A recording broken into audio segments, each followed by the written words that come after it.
Warning, this show is not for the serious or sensitive individual. I repeat, this show is not for the sensitive or serious individual. In other words, if you sensitive, do you a favor, definitely do me a favor, and get the fuck from around here, player. Yeah. There goes the neighbor. There goes the neighborhood. There goes the neighbor. There goes the neighborhood.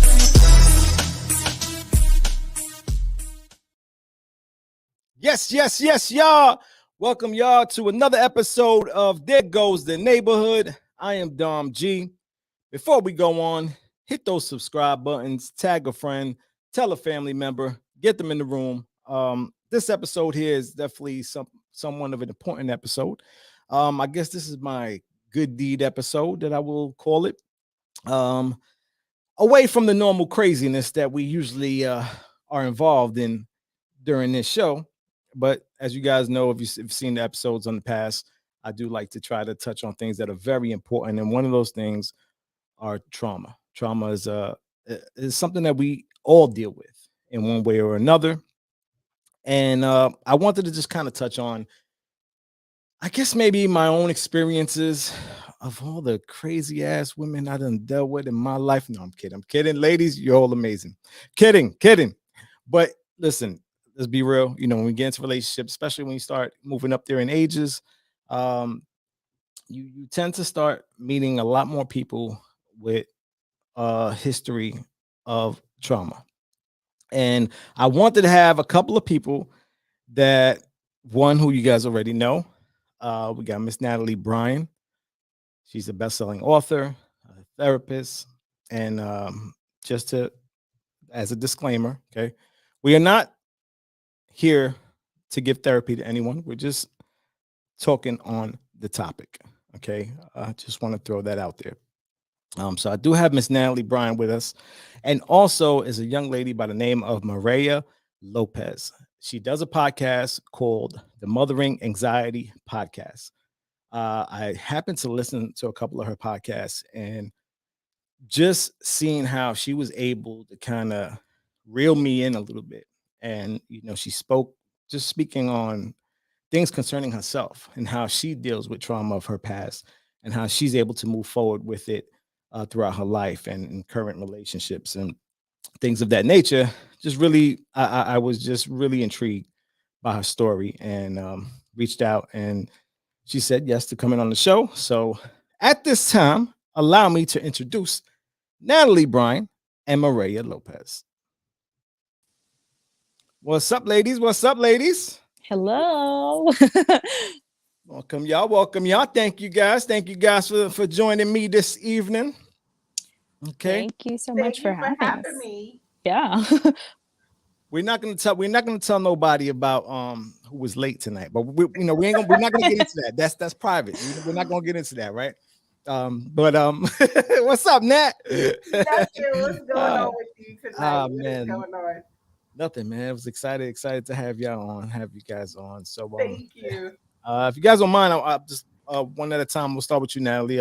Just kind of want to let everybody know who you are and tell them a bit about yourself. Hey, my name is Natalie Bryan. I am a licensed clinical social worker here in Augusta, Georgia, by way of Brownsville, Brooklyn. I am a therapist. I deal with individuals, couples, and families. My practice is called Restoring Harmony Counseling and Consulting, and I have a nonprofit called Pearl, providing education and advocacy to rebuild lives. And we educate on mental health in the community, human trafficking, domestic violence, and intimate partner violence. Whoa. In other words, you better listen. Mireya? Well, I don't know how I can compete with that at all because, I'm just a stay-at-home mom. That's okay. Yeah. Who decided to start a podcast just talking about my life dealing with anxiety because I felt that it was very important to show people that they weren't alone. And through that process, I started to learn a lot about myself. I started to figure out, my own triggers. I started to figure out where my anxiety stemmed from. I started to figure out like how to, I guess I would say, control my anxiety from time to time. And it's just been kind of like an Mhm. incredible journey, and I've been able to very publicly share that with a lot of people. So I'm glad to, kind of have this voice and this space to be able to do that. Awesome, awesome, awesome, awesome. And like I said, I'm honored to have you two on for this topic because it is a very super duper important topic. And Miss Natalie always reminds me, Dom, don't forget to get those important episodes in there. Okay? You want to talk about booty all the time. Sometimes you got to take a break from the booty talk and get down to the serious business. And I couldn't agree with her 100%. With that said, let's clarify what trauma is. For I mean, if I'm coming to speak to you, Natalie, right now, and I'm someone that I'm not quite sure exactly what Mhm. trauma is, but I feel like I think I suffer from trauma. I'm not exactly can't point out exactly what it is. How would you explain that to me? Well, I mean, if we're gonna go by what the dictionary definition of trauma is, I always say let's start there. But I do want to say trauma is individual because what may be traumatic for me may not be traumatic for you. So let's start off definition. They're saying I just trauma is an emotional response to a terrible event like an accident, a rape, or natural disaster. It's usually after an event that puts you into shock or denial. Shock and denial are usually typical when dealing with traumatic events, and it comes with symptoms that are like ruminating thoughts, meaning like you're thinking about it all the time, flashbacks, strained relationships with others, sometimes even somatic symptoms, meaning in your body, aches, pains, nausea, headaches, things like that. so I did see that there were so many different forms of Hmm. traumatic experiences that one can have. Hmm. And I was talking with Mireya yesterday, and I said, I I can't pinpoint any specific traumatizing effect that has stayed with me throughout my life. But growing up, like where we grew up, right in Brownsville, Brooklyn, you tend to see a lot of things. There's a lot of moments in my life that I can remember in vivid detail of what I was wearing, what another person was wearing. Just those memories that do not fade away from the mind. Um, and it was like, okay, like I have that sort of traumatic experience that I've had throughout my life.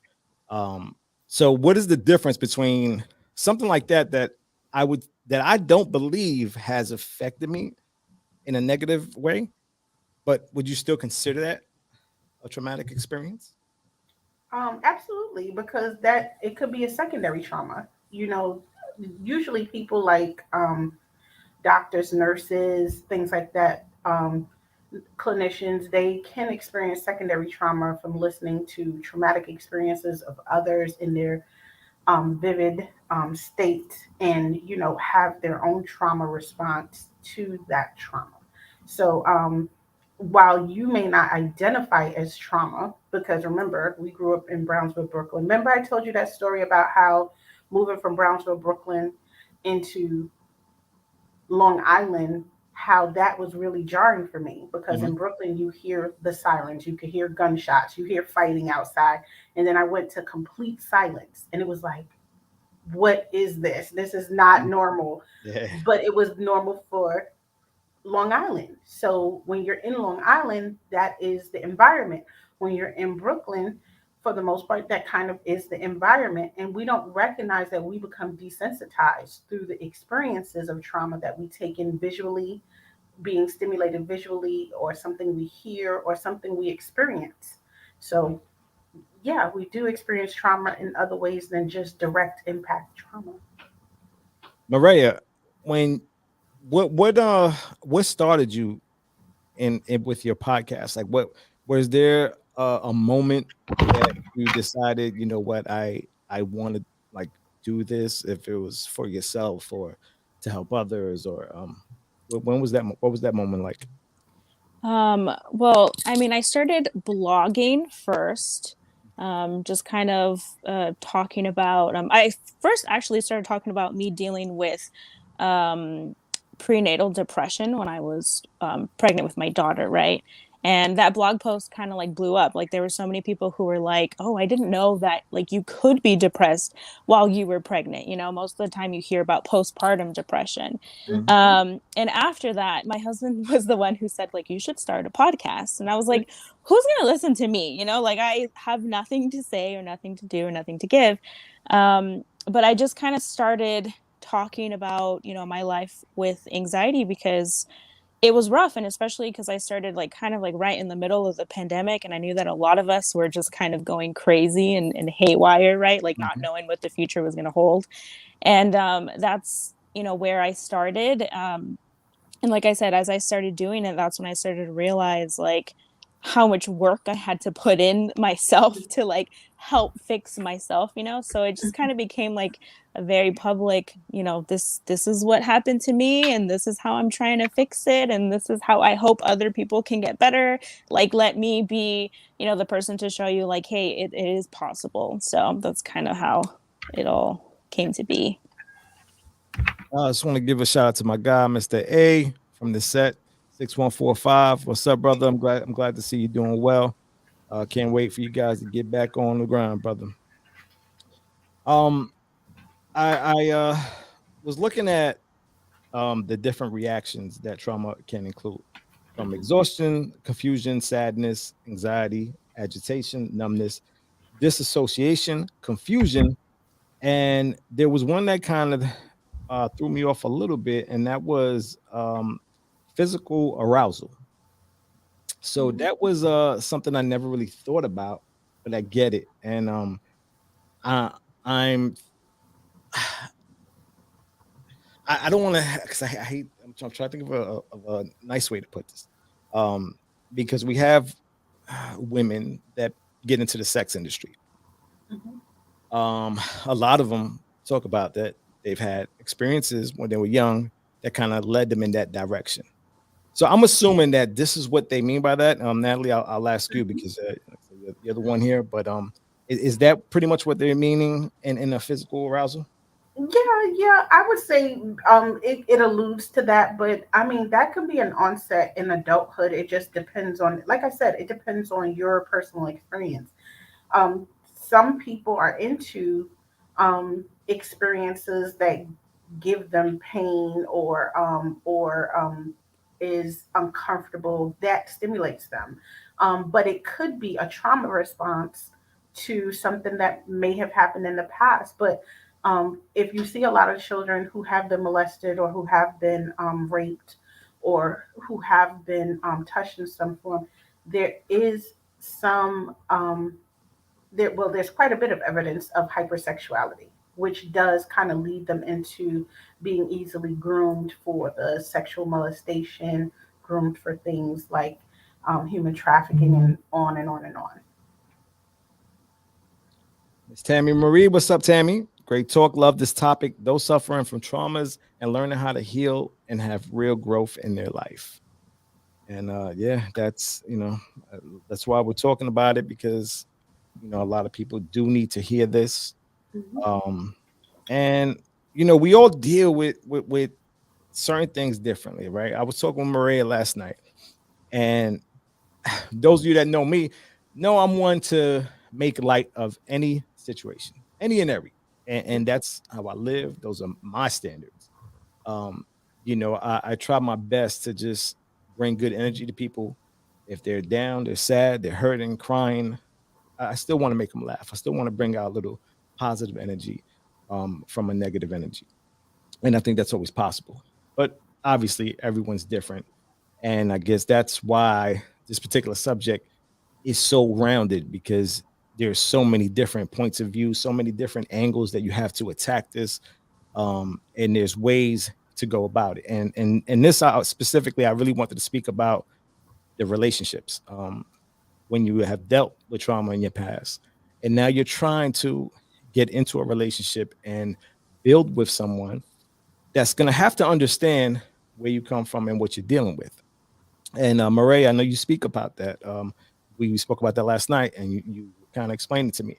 You know, dealing with your past traumas to make sure that you change your ways. And how have you felt like how have you been able to change certain elements of your past so that you don't continue to do the same, make the same mistakes in well with your husband now?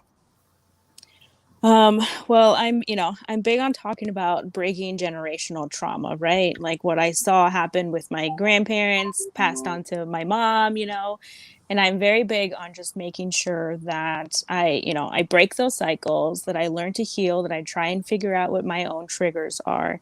I would say one of the biggest things that has helped like my relationship with my husband now is me figuring out what triggers me, right? And then me just knowing that he's not responsible for my triggers, I am. So, like, there'll be moments where I am mad over something he said, but it's not that he intentionally tried to, piss me off or whatever. It's just that I, got triggered in some way because whatever he said reminded me of something in the past, right? And so at that moment, I tell him, like, hey, I just kind of need to cool down for a second. I'm being triggered right now. It has nothing to do with you. I promise you, it's just me. And I would just kind of like help regulate myself. And it's also just like about having that open communication as well, like letting him know, like, hey, that hurt my feelings or that made me feel a type of way because my mom did this to me and it reminded me of that, or my grandma did this to me and it reminded me of that. So it's just about like having that open communication and just like figuring out what triggers you and why you're being triggered. And that has what's really helped me and what's really helped our relationship. Makes I think that's a key element in making sure that you have a partner that knows how to deal with you.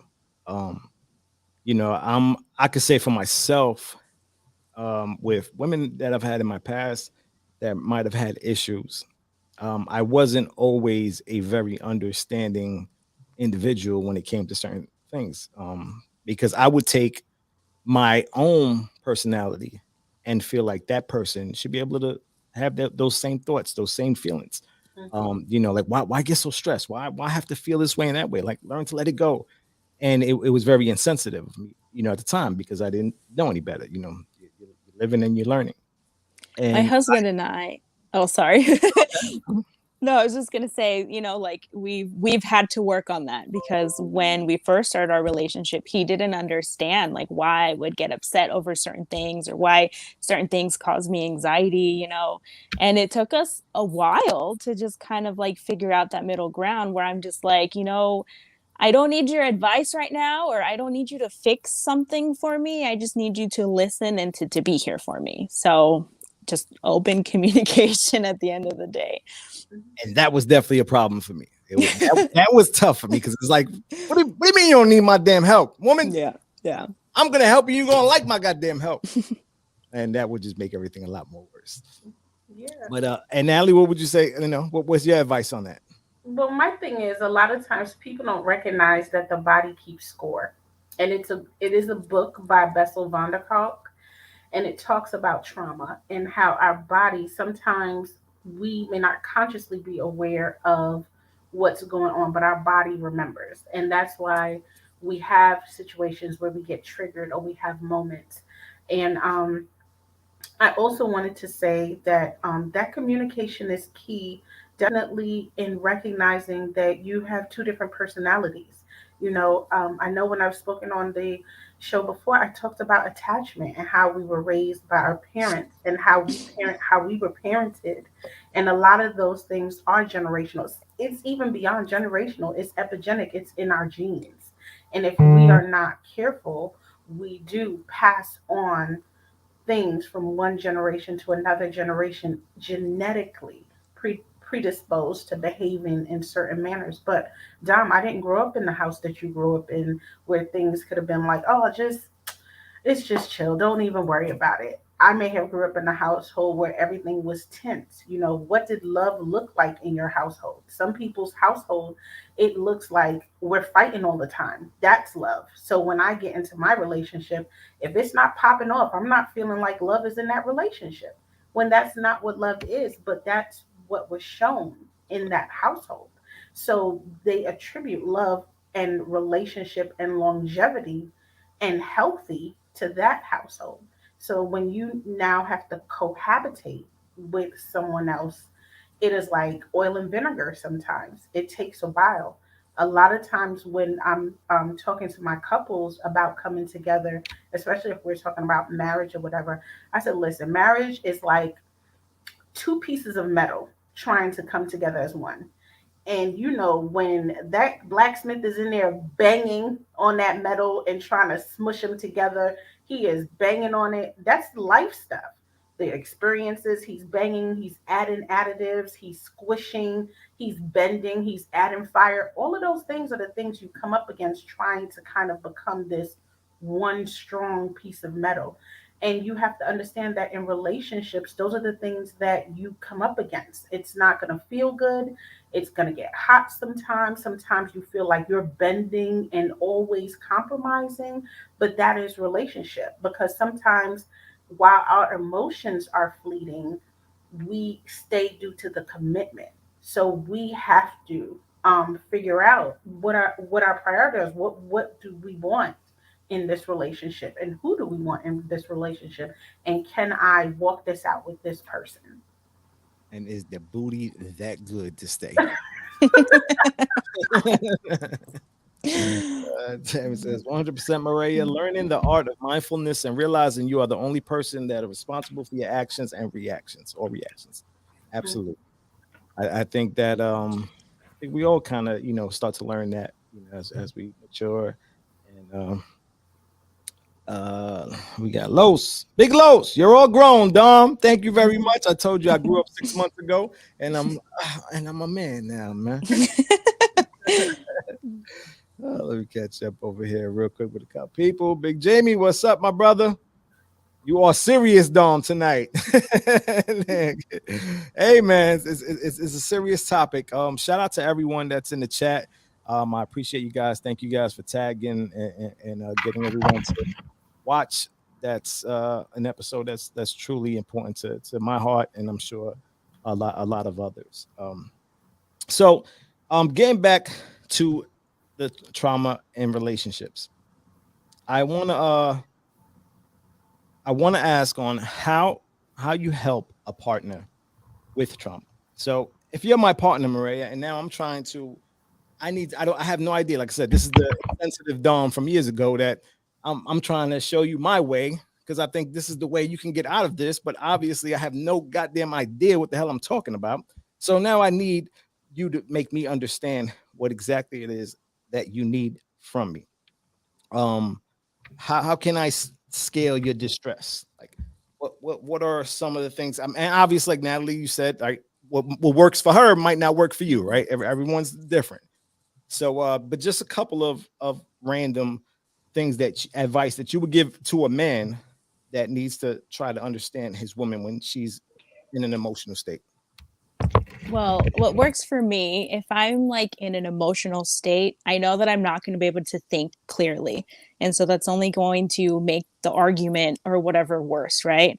So I always say, like, you know what? I need to just take a moment to just kind of collect myself, let myself regulate for a second, let me figure out what it is that is truly bothering me. Because sometimes it's not like the initial problem, sometimes there's something behind it. So I'm just like, let me just try and figure out what's truly bothering me. And then when I am ready, I'll come and I'll talk to you. But it took me a really long time to get to this place where I even felt comfortable talking to my husband about things, because I grew up in a home where I was gaslit all the time, right? Where if I tried to speak about my emotions, it was like, oh, you're being overdramatic. Oh, it's fine. Oh, it's not that big of a deal. Or I would just be completely dismissed.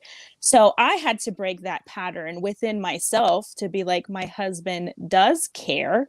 My husband does want to listen to me, and he does want to help me. But it, like I said, it took me a while. We've been married for almost 8 years. And I want to say that just now things started to, it'd be good. But what works for me is Is your just husband Mexican also? yeah, he Yeah. is. So yeah. But what works for me is just removing myself from that emotional state, trying to figure out what it is that is truly bothering me, what is truly triggering me. And when I am ready, come and talk to him about, like, hey, listen, what you said reminded me of this, or it made me feel some type of way. It made me feel like you didn't care or you weren't loving at the time, even though that probably wasn't his intention at all, right? But because I was triggered because it reminded me of, my mom or whatever, then that's what made me feel that way. But just talking to him and telling him, like, hey, when you say things like that, it makes me feel like you don't love me, right? Or whatever it might be. But that's just, that's what works for me, and that's what's been working for us.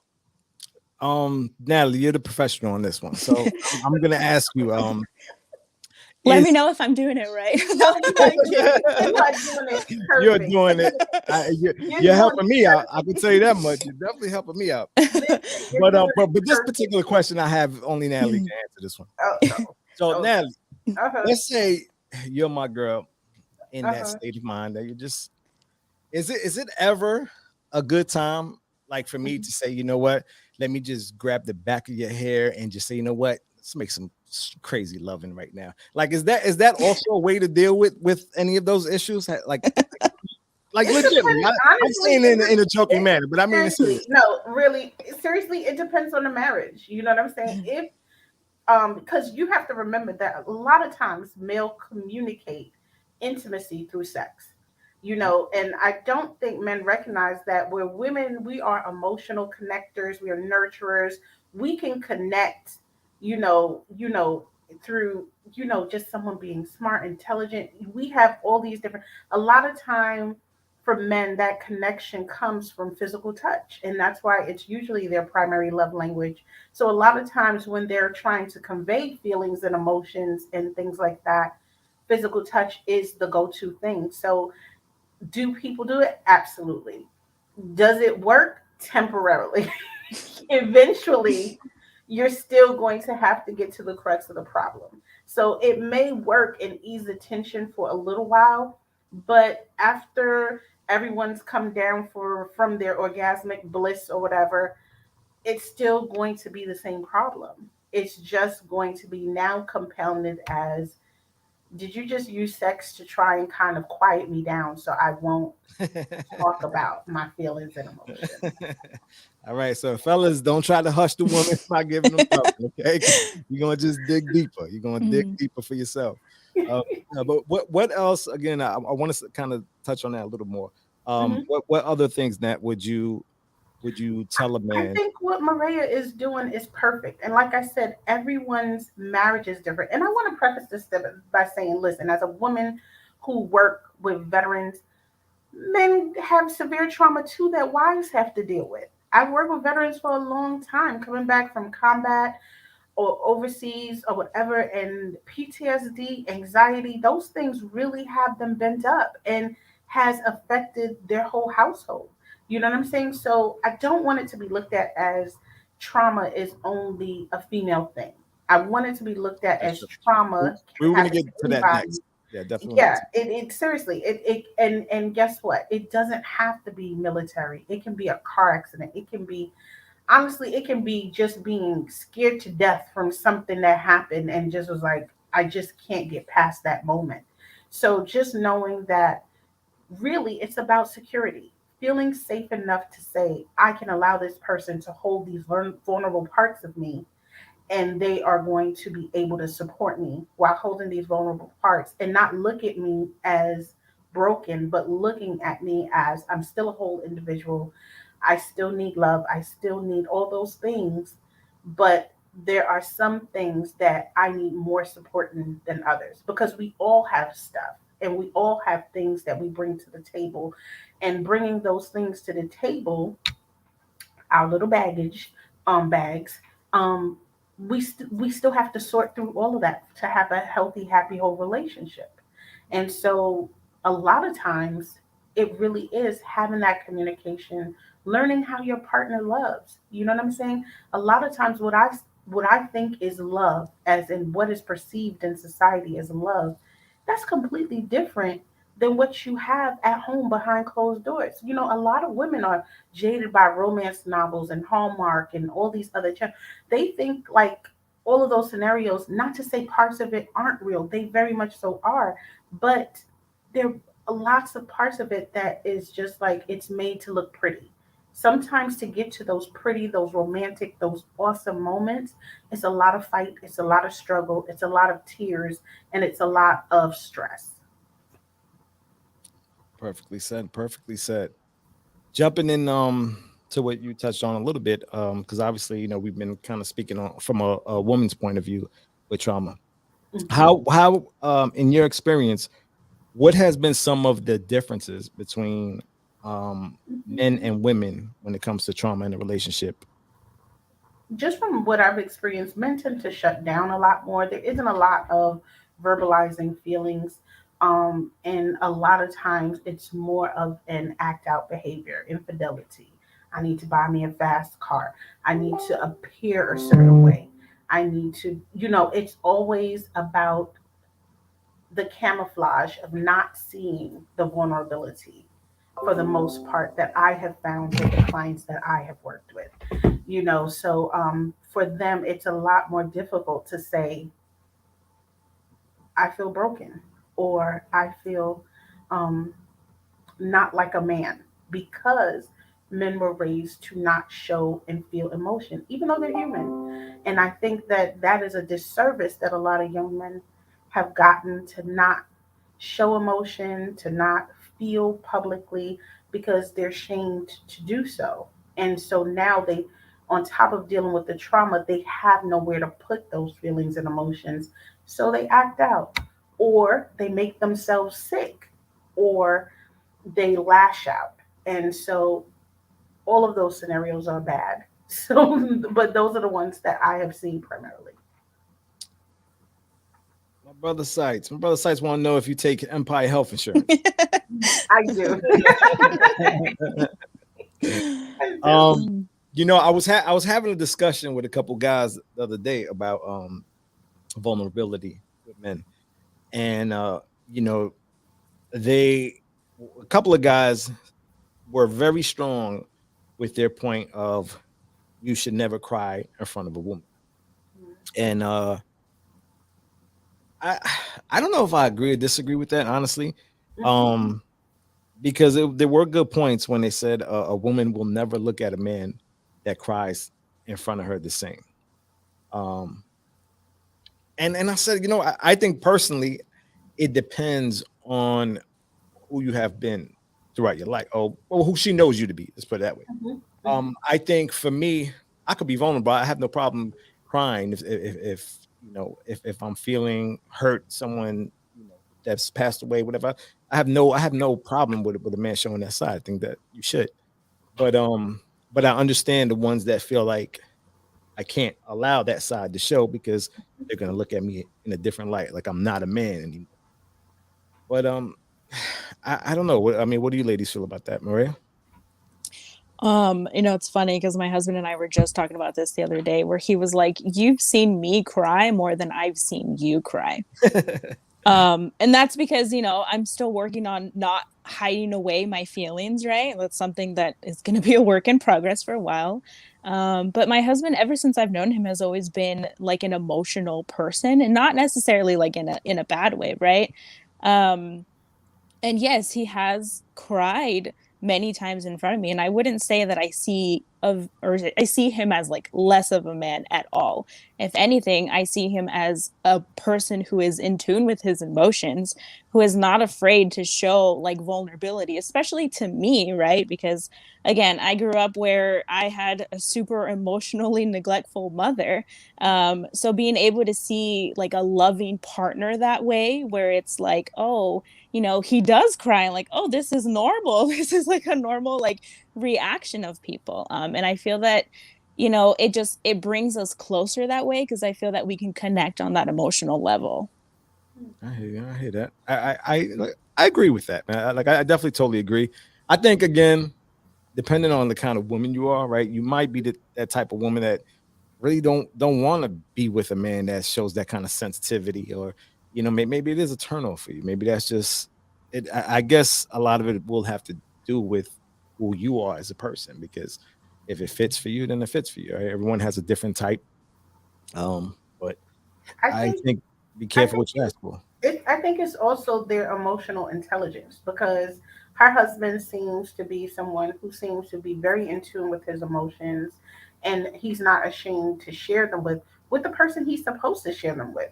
He's chosen her as his life partner, and as his life partner, I should be able to drop my bag in front of you, not have on this whole machismo attitude, and show you that I am human. And the fact that you show me that shows that you can be vulnerable. You trust me to be vulnerable in front of me and not take advantage of you. And so that to me shows that I trust you enough to hold this part and not emasculate me on the back end. All right. So see, you guys don't gotta act like Will Smith and go smack somebody. It's all right. Cry it out. It's okay. It's It's okay. okay, man. If your woman's making you feel that way, you ain't gotta hit nobody. Let me not even start before I get everybody in the chat starting up. Let's see. Miss Vanessa. It depends on the type of woman. I see it as a man who isn't afraid to hide what he feels.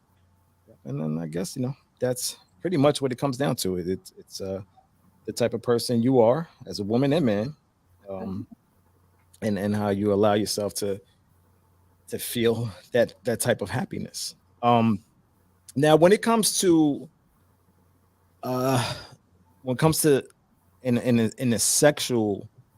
the sexual nature of traumatic experiences, let's say me and my lady are.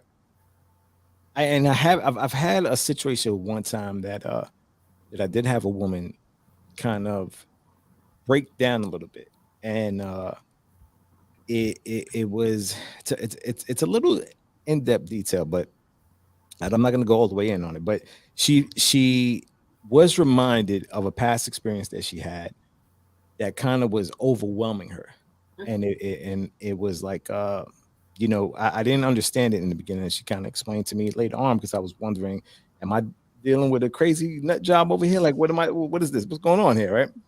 So I had to figure out like what was wrong, and she kind of broke it down to me.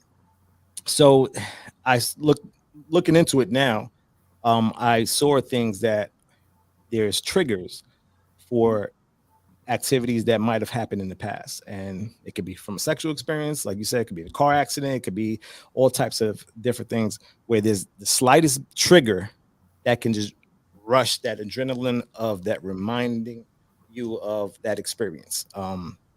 Have you had an instance with that with any of your clients and stuff like that, Nat?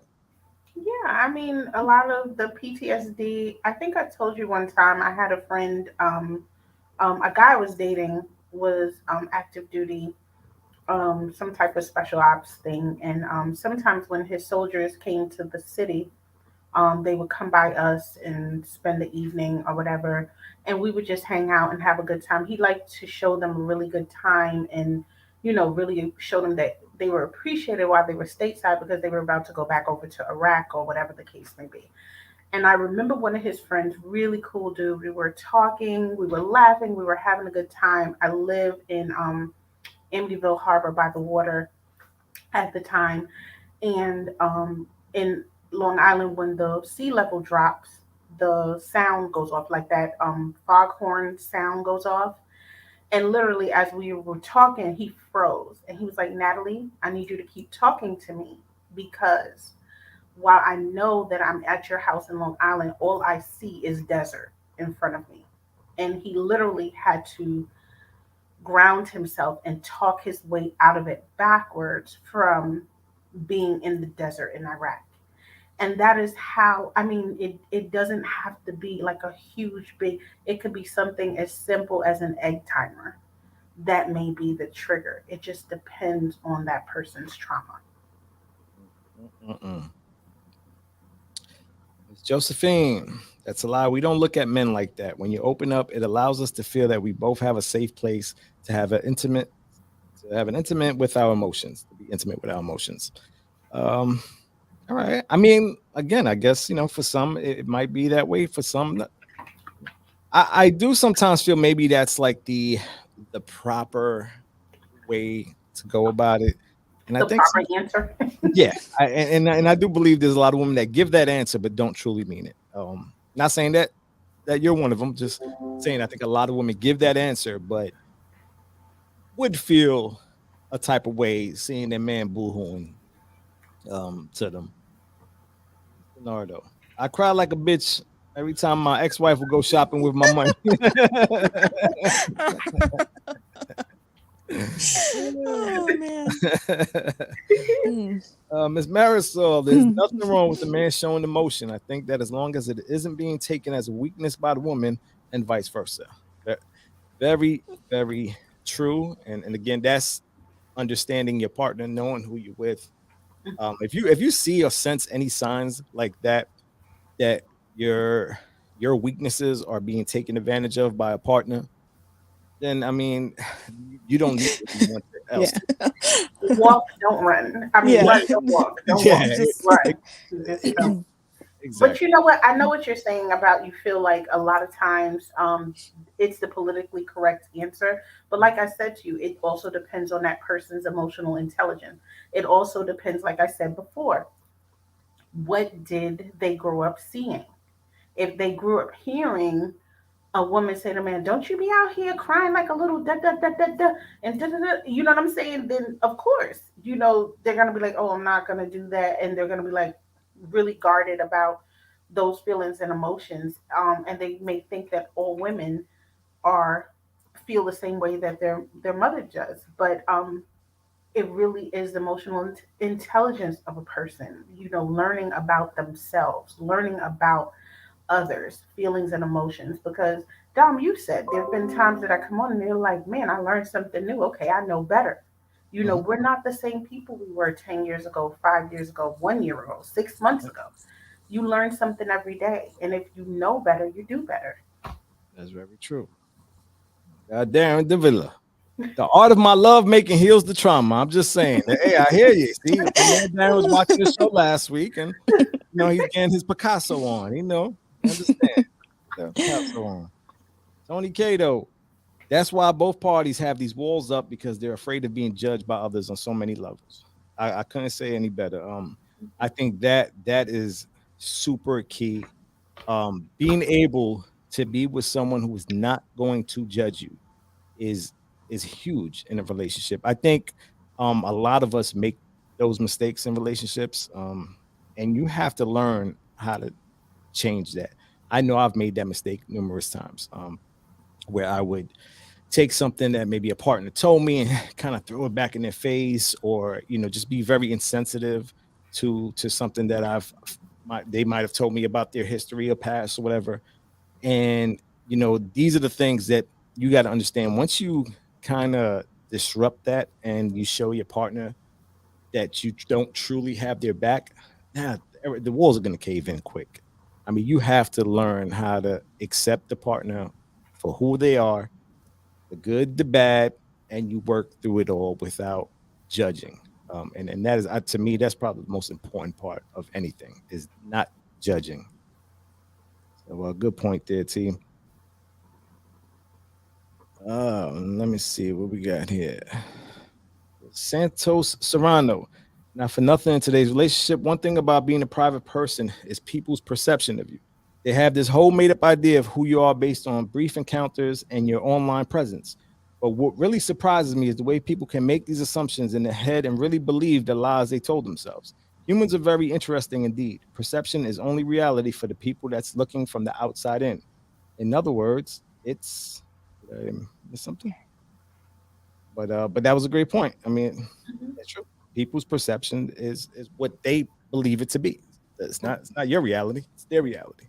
Absolutely. But that's why social media is so Mhm. popular. And the platforms have now determined what relationships should quote unquote look like.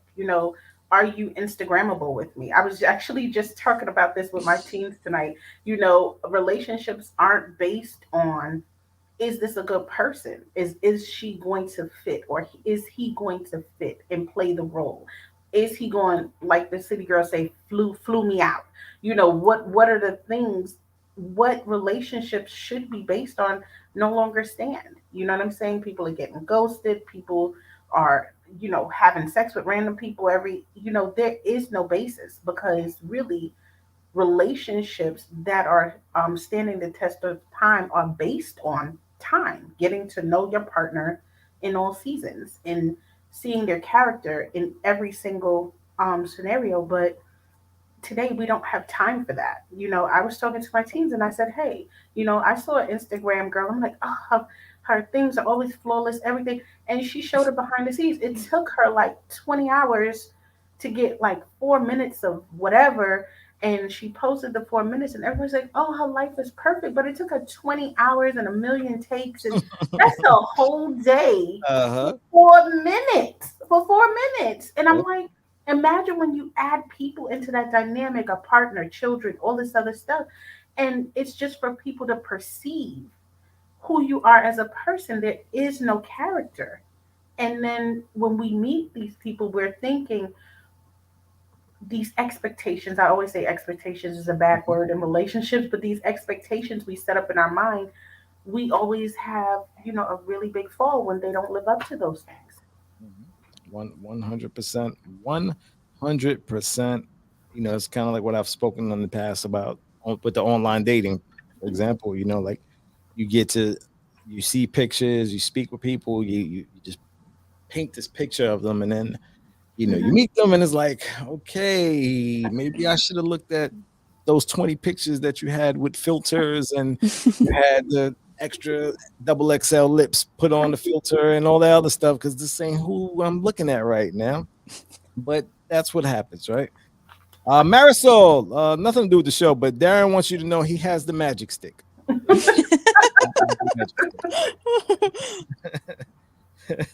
So there's a point in time that trauma um, can become PTSD, Mhm. right?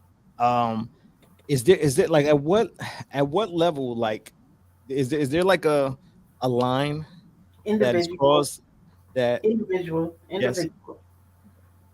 It's individual, because what may happen for me, it may not affect me. We could have been. That's kind of why, like the police, when they do an investigation of a crime scene, they're taking all these different perspectives. They're taking in all these different witnesses' vantage point, their viewpoint. Everyone saw it and experienced it different. That is how trauma is. It's not going to be the same for everyone. Mireya, so I know you've said you know you've screwed up in the past because you're Latina, and yeah, Latinas have attitudes, and you like to yell at your boyfriends and all that stuff. But now you got a husband. Now you're happily in love, but you're very more well down to earth now with your emotions and who you are as an individual, and you know how to deal with things a little better. Obviously, you're not perfect, yeah, right? You're still working on yourself every day.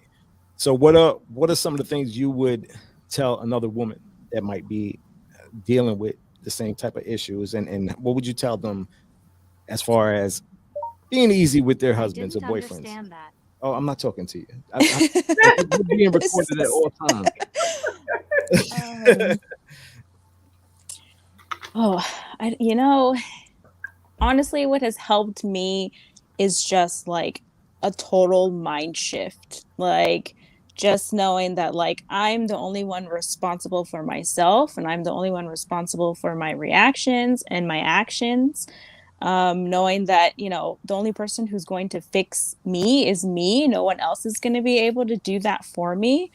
You know, taking the time to just figure out like why I am the way I am. You know, I've gone as back as like trying to figure out like where it all started with like my great grandma and my grandma and my mom, and like why did they all mistreat each other? Why did they have to mistreat me? You know, um, it's just like a total just like mind shift. Like I was a huge like victim mentality person, right? For me it was very like, why is this always happening to me? Why me? Why does everyone hate me? Boo-hoo. Like it was just a like I wanted a pity party from people, right? Like I expected that from people.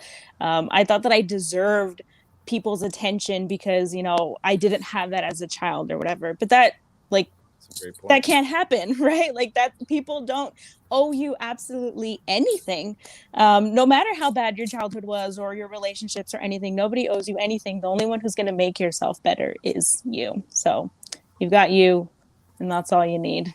That is such a great point. I think just in life in general, there are way too many pity parties out there. And you know, you have to be the first one to take care of yourself. You can't wait for anyone else to do it. You know, if you need help, you need to go get the help, right?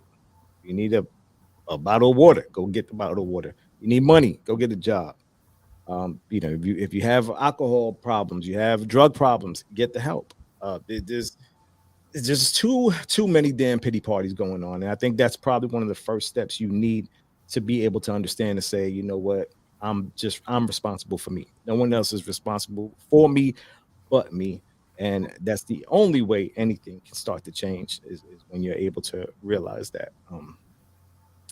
And look who we got in the building. We got Miss Janine Worthy. That was me and Natalie went to public school with her. We did Janine it. Worthy. She had the nicest little booty in public school. Remember, Janine? The little hot booty you had? Yes. Hot booty on the last episode, too. She didn't hear me on that one, though. Miss Marisol, I think Latinas have been raised to be strong women, but when it comes to relationships, we need to be more vulnerable, and it's hard for some women to balance the two. That's true. You know? Absolutely. I think all women of color struggle with that because we've dealt with being in a position.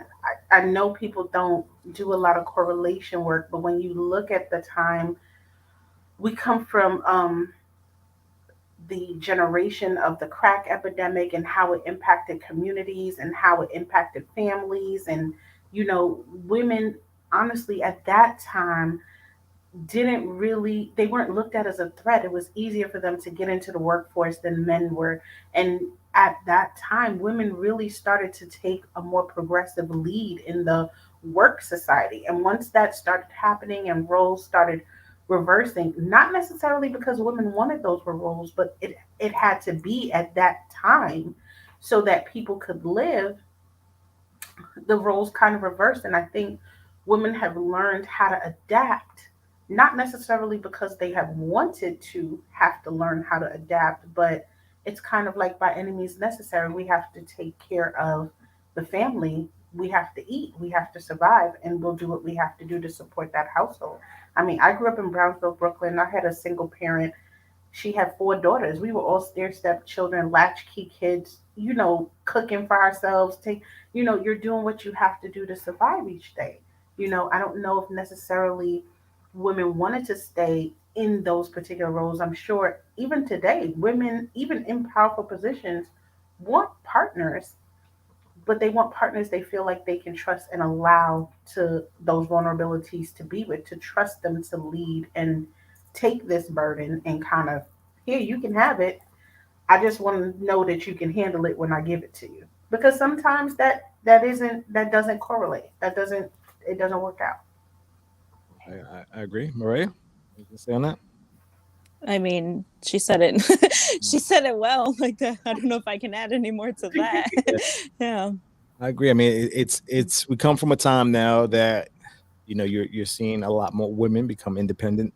And, you know, especially, I mean, for me as a Latino, you know, I come from the era where, you know, our moms, grandparents were putting out 12 kids, you know, at a time, and they're staying home taking care of the kids, and grandpa's working and supporting the whole family. So, you know, we grow up with these values that we feel are supposed to always continue.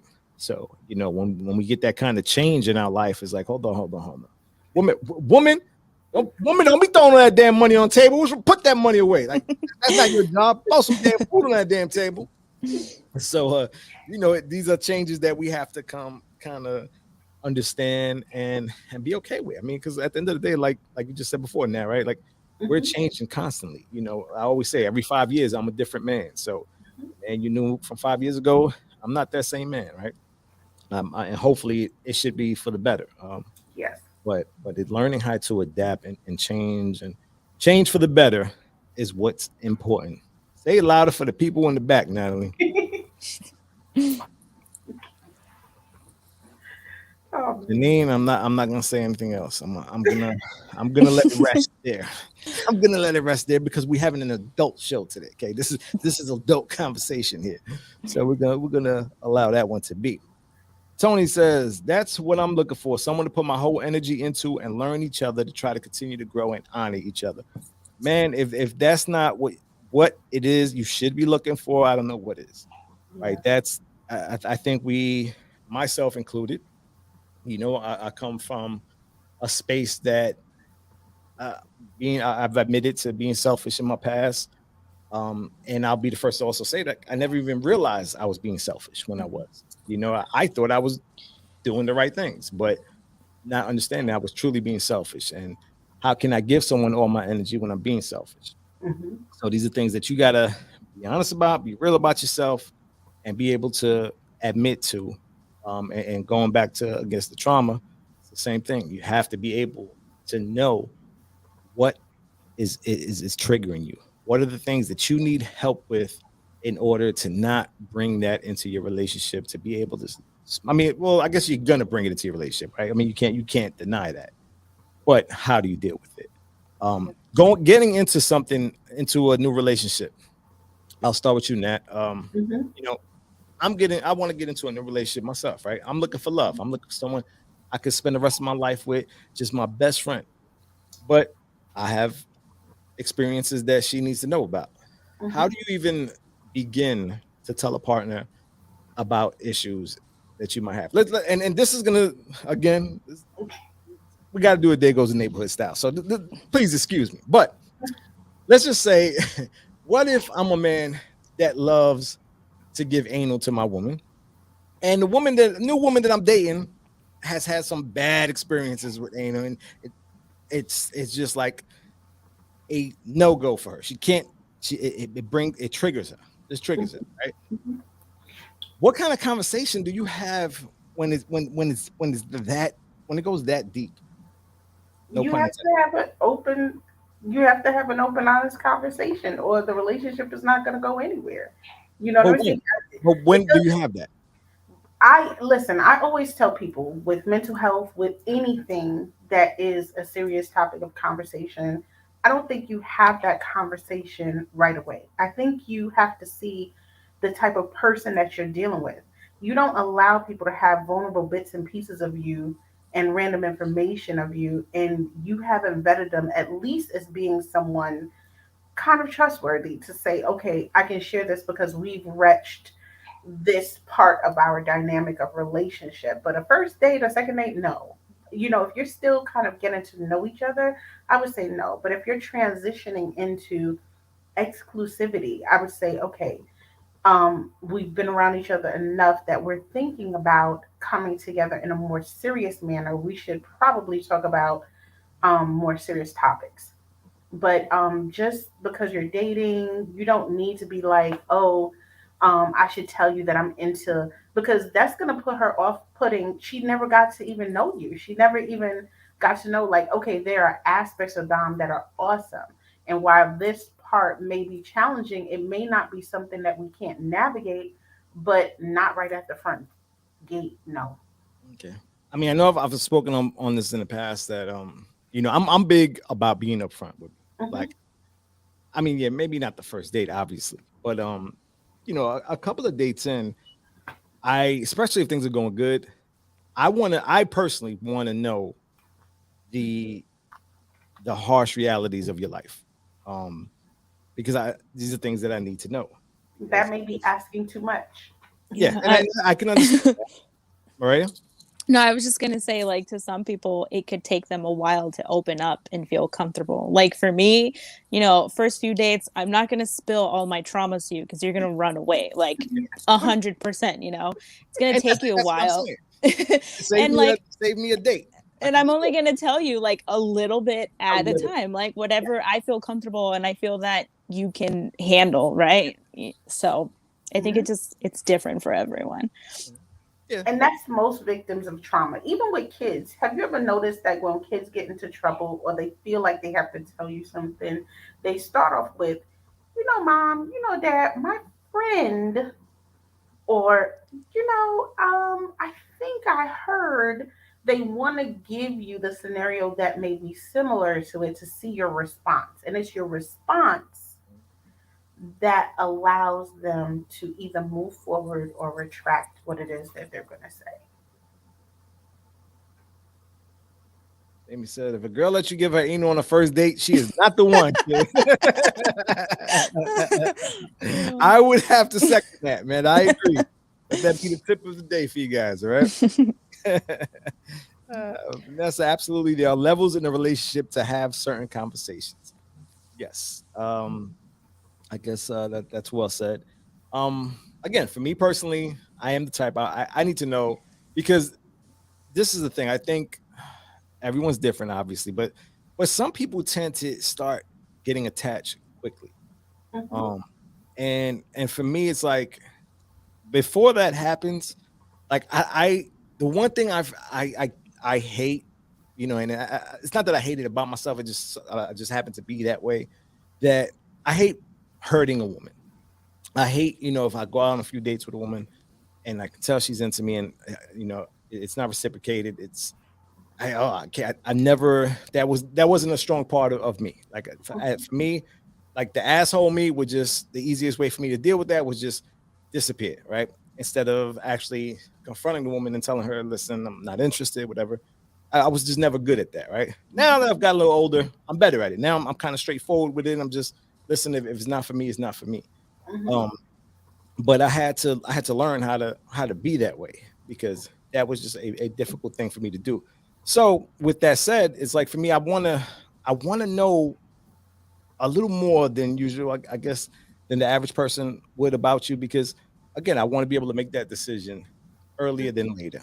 I don't want to get to a point that now you're crazy hooked on me, and now I got to break your heart because I'm seeing your craziness and I don't want to deal with it, right? So I feel like I deserve to have that right to be able to make that choice. But I guess it has to go both ways. But you see, that is coming from a selfish place, because love is not about you. Love is about the other person. Love is always selfless. It's always selfless. It's always in consideration of the other person. And so that may be something that you need. But if that person said, hey, I'm not ready to give you that, you then should make the choice of, am I patient enough to stick around, or do I need to say, okay, I need to let it go right now? Because then you're going to find yourself in a lot more sticky situations than necessary, Pause. trying to push the envelope faster than a person is ready to, to let all that stuff out. And then you're going to be consistently in a bad place trying to get out of it. Well, listen again. See, guys, Natalie has shown me why I'm still single, and she does It a takes great job with practice, it. though. It takes It practice. does. I'm perfecting it here. Running away is worse than not addressing it. From Jasmine Santos, I agree 100%. Right. Like I said, this is the old me. Like I said, I grew up 6 months ago, so things are different now. He's like, I'm growing. I'm growing. Yeah, you learn something today, and tomorrow you're Uh-huh. growing, and you're gonna know not to do that anymore. So every day, it's a learning process. It is. Tony, I love hard. I'm an Aries. It's in my soul. I hear you. I think I'm Pisces. I think we're kind of we I think we're just like romantic type. We're emotional is what we are. Hmm. We definitely emotional. You Hmm. Pisces also? Yeah, Oh, okay. Yeah, we're definitely I emotional. think we determined that we're like a day apart in birthdays. I'm the Maybe. 9th. I'm March 9th. I'm the 10th. Oh yeah. Yeah. Oh, look at that. Look at that. Look at that. See, that says it all right there. See, that's why your partner is crying, and that's why I'm single. See. No, but But you see, open emotions may be her love language because she is emotional. So seeing that could be okay, he's in this like I'm in this. So that may speak to her a lot more than do you for people that are dealing with trauma, Mhm. do you suggest that if I'm involved with a woman that's struggling, is it healthy for me to go with her to counseling? Is that something that's better done individually? Absolutely. But it will always be when he or she is ready to invite you in. But I encourage couples to try and work with a therapist because sometimes the therapist is the third party or can be a mediator. And a lot of times when we're in relationships, especially relationships that are kind of combative, and even though there's a lot of love, it just seems like you can't hear each other. Um, if I say to Mirella in the room something that her husband has been saying to her, she may not receive it. But if I say it to her, she can hear me because she's kind of toned him out. It's like that wow, wow, wow. After a while, I don't. I know a lot of you may have children, and sometimes the house could be caving in, the kids are tearing up, and the mom is like la da da da da because she has become tone deaf Mm-hmm. to the children in the house because it's her normal. And that's what happens sometimes in relationships. It's about being intentional, about being present. And if you are not present in the relationship and intentional about helping each other through these rough patches, it's not going to really bode well. So I think having that third party or mediator, especially when there's a struggle with something, whether it be sex, whether it be health, whether it be finances, sometimes it can be better heard. Some when it comes to sex, I'm similar to the thriller in Manila. I just had to get that out. I'm sorry that went in my head. But Marilla. when it comes to sex, um do is that something like do you normally see that in the beginning of a relationship if there's some type of trauma and it's sexually induced? Like is that like, or have you had couples that maybe that were together a couple of years and now all of a sudden something just kind of hit that has changed their sexual experiences that That's happened in an the past? everyday occurrence. That's an everyday occurrence. Men are impotent sometimes as soon as they hit 40. Women are on medication for stuff. Their sexual Well, appetite is gone. no, I'm just meaning it from like an experience that they might have had in the past that maybe Oh, was before yeah. we were together, like where it didn't bother or hit the first couple of years we were together, but now all of a sudden you're having these experiences, flashbacks, whatever you might want to call them. It, Have you it seen cases happens. like that? It happens because remember what I said, the body keeps score. So a Mhm. lot of times we're in our brain, if it's something really traumatic, it will lock it away because it's protecting you from either going into shock. Sometimes some trauma is so bad that that's where you have those repressed memories and things like that. So sometimes the trauma is so egregious to you that it just holds it, and it doesn't mean that it's gone. It just means that it's in a space that you aren't consciously have access to. And then something may happen and those memories may come, and it could be something as simple as a smell, or maybe a sound, or maybe a fabric, or maybe, you know what I'm saying. So those things happen, of course.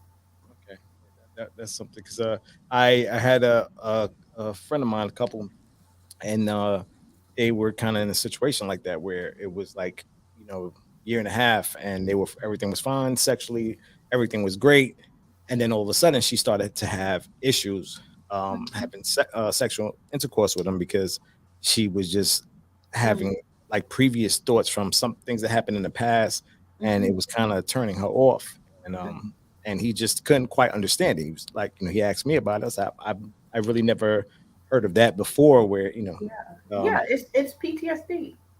It's yeah, PTSD. It's just it may be a delayed response, but it is. It's something traumatic happened to her, and somewhere along the line where they were intimate, he either touched her that way or said something that way, or it triggered her or reminded her, and it just took her back to that very situation. So now it's really difficult to. It's hard to put the jack back in the box once it pops out. It's out now. So gotcha. now we have to actively deal with it. I gotcha. I gotcha. All right, guys. Well, if you're tuning in now, you missed out on a great episode, but you will be able to catch it again on YouTube at There Goes the Neighborhood. Um, Miss Mireya Lopez, I want to say thank you. You guys can watch, or not watch, excuse me, listen to her podcast, the Mothering Anxiety podcast. I'll have the link on the YouTube. And she's on my Instagram now. If you guys want to check the Instagram, I have her on there. You can follow her from there. She does some great topics, great things. And guys, I think you might want to listen to that too, because you'll know how to walk on those eggshells that you might be walking on right now. Teach you a little bit. And Miss Natalie, obviously, you're always here to help me out with everything. Again, I mature about 5 years every time Natalie comes on the show. So, little by little, I'm becoming of age. You coming in. Anything you guys would like to say? Natalie, start with you. No, it's just been a pleasure. And Maria, thank you so much for having a wonderful podcast and your transparency, because a lot of times people think that, it's them alone, so to have a community where you feel safe and you feel like, I feel like I'm heard here and she's speaking about me. That's an awesome space to be in. So I'm appreciative, especially as a person who works in mental health, who right now we're inundated because everyone is really struggling right now. And so to have those outlets are really helpful. And I wanted to say, in dealing with trauma, definitely, get professional help, have more vulnerable conversations with your partner. There are mindfulness exercises, so many tools you can use to kind of work through those feelings and emotions that can be so overwhelming to you. And it's a season. It doesn't have to be forever. If you work through it, figure out what those triggers are, really get to the root of it, you can help to alleviate so much stuff. Awesome. You want to give them your information on Restoring Harmony Counseling on Instagram? Yeah, you can, absolutely. That's the best. Is that the best place for them to reach you? Yeah, they can get my information there. It'll take them to the website, and they can send me a message or email me. That's fine. Okay. Again, it's Restoring Harmony Counseling. You guys, because she's on my Instagram, so you guys can follow her from my Instagram. And Ms. Mireya, would you like to have a few words?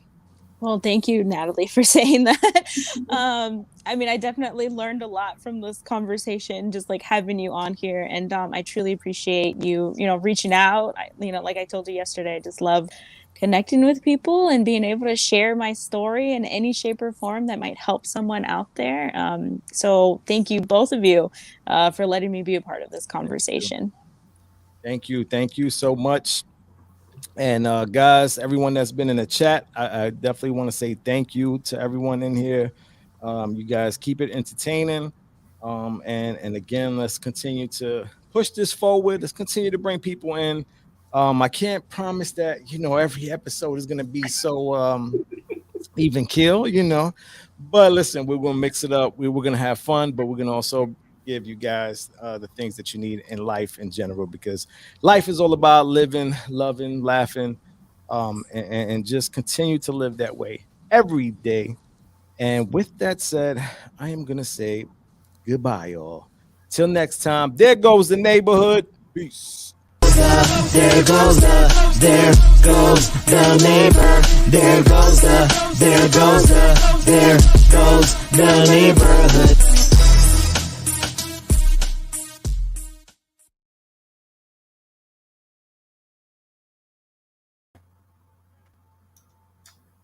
Hey, Dom. Oh, uh-oh. What's going on? I slid in right at the last minute, but I got in here. I should have told Mireya that. Hold on. Okay. That was good though. Thank you. That was a good one.